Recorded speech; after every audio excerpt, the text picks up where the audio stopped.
I don't see any Granite elected officials, so we are going to move past that. We have patron participation time. We did have one patron sign up, Monica Wilbur, and so we're going to invite her to come up at this. Did you want to still?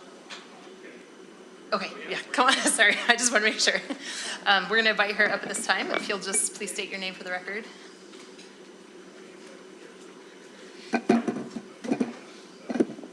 Hi, my name is Monica Wilbur. I'm here tonight as a former English teacher and as a lifelong reader of what I consider to be the best books, and also as a mom who has read to her children ever since they were born and even before, and I've never stopped. My oldest is 21.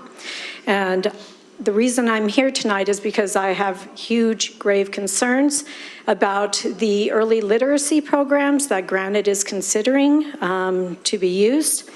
Schools across the nation are turning to artificial intelligence reading programs to teach our children how to read, and Granite is leading the charge. It's offered 4 supplemental reading choices for parents: Amira, Lexia, Waterford, and iReady. I tested all 4, and I thought my brain cells would melt all over my keyboard by the time I was done with the first. By the time I did all 4, I thought it's no wonder that schools are hiring so many mental health specialists.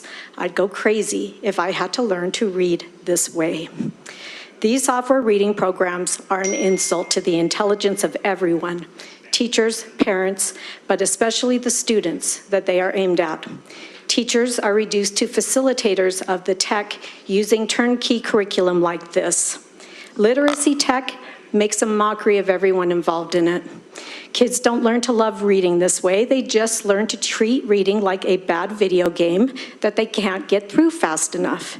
Parents should be outraged that this is what passes as education and that this is what you pay more and more for every year in taxes.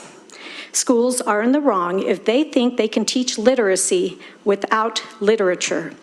Good literature is exactly what kids need and exactly what schools can't seem to wrap their heads around and in fact have rejected wholesale.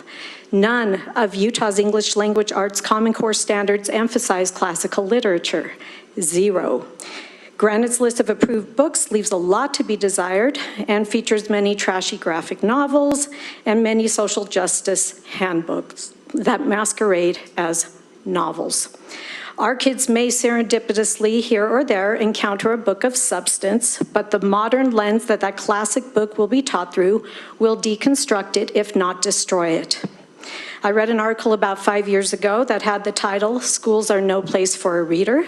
If it was true then, which it was, it is doubly true today, if these early literacy programs are any indication. Schools seem designed to make our kids functionally illiterate. Schools seem to want a child's thought and thought processes to be predictable so that our child or our children can ultimately become controllable. Good literature doesn't produce edudrones, but represents the apex of original, singular thought, which is why I'm guessing it has to be phased out. So why in the heck would our local schools make our children learn to read this way? In 2022, the Utah State Legislature passed Senator Ann Milner's bill, SB 127, Early Literacy Outcomes Improvement, which requires LEAs to adopt science of reading curriculum and intervention programs.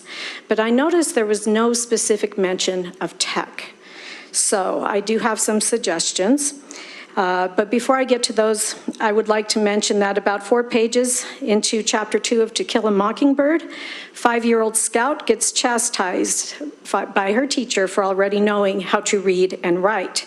It's a very sadly humorous passage, but it's not far off from what our children are experiencing today, thanks to science of reading programs. If we want students who are more than functionally illiterate, they need good literature, not mind-numbing video games that masquerade as learning. Granite should pour its SB 127 money into the classics, hire some educators who are culturally literate in those, and shut down the tech that only serves to learn about how our children learn instead of teach them anything meaningful. Thank you for your time this evening. Thank you, Monica.